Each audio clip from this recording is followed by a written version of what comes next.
Ici l'association qui vous apporte de l'information. Enfin le mois de mai. Le beau temps est arrivé et la fonte des glaces a débuté.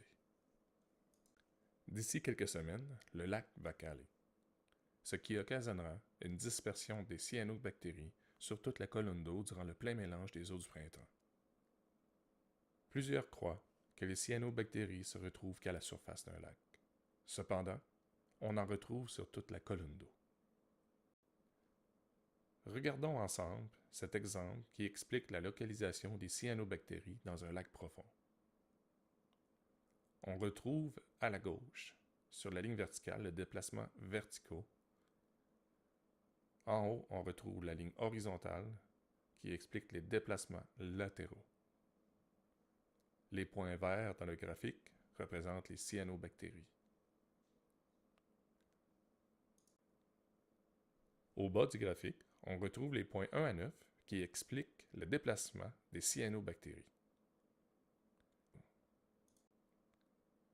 Au fur et à mesure que je lirai les points 1 à 9, j'intégrerai des photos des cyanobactéries prises au lac du Portage. Regardons le point 1. Dispersion dans la couche d'eau supérieure. 2. Fleurs d'eau accumulées en surface sous la forme d'une écume lors d'une journée calme. 3. Écume de surface accumulée près du rivage ou dans une baie en raison du vent. 4. Flore d'eau dans la couche d'eau intermédiaire, habitat préféré pour certaines espèces.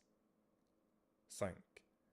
Accumulation de cyanobactéries sur les sédiments. 6. Dispersion sur toute la portion supérieure de la colonne d'eau durant le début du brassage automnal des eaux. 7.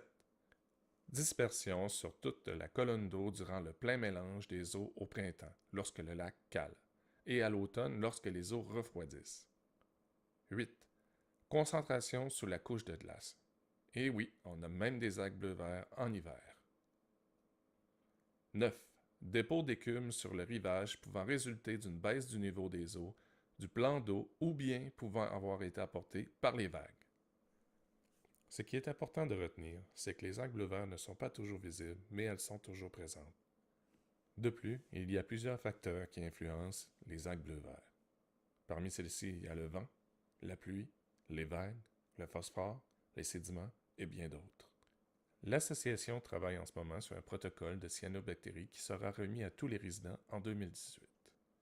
Si vous avez des questions, vous pouvez contacter l'association au email suivant, qui est le lacduportage@hotmail.com. Et on se dit à la prochaine.